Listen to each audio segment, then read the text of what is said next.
आप सुन रहे हैं एजी एंटरटेनमेंट की धमाकेदार प्रस्तुति।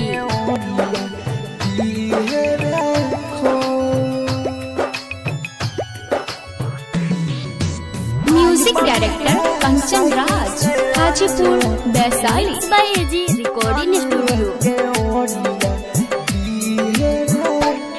आज आई बमिले साइकिल से अनुआ के ओरिया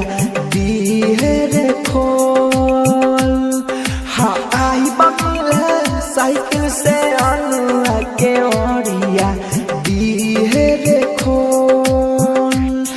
तैयारी सब कोई के रखिए भौजी से दिहे अपना बोल।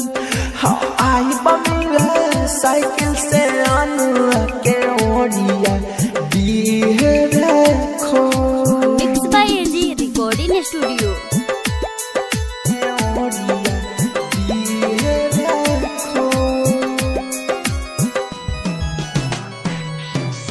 Music director Kanchan Raj, Hajipur Vaishali. आज कमरा पान खोल के रखिए चादर बिछाई रे।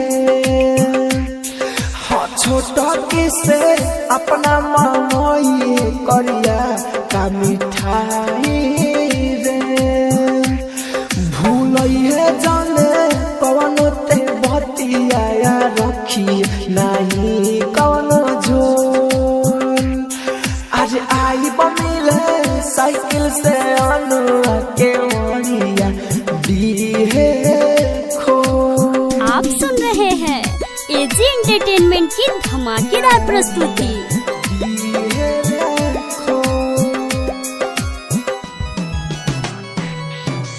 Music director Kanchan Raj, Hajipur Vaishali.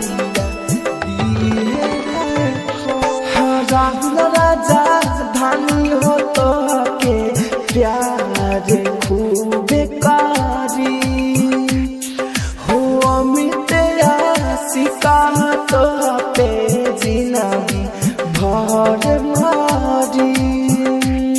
हचनी और पानी के रसा पिया हमके घोल। आज आई बमिले साइकिल से अनुआ के ओरिया दिहे रे।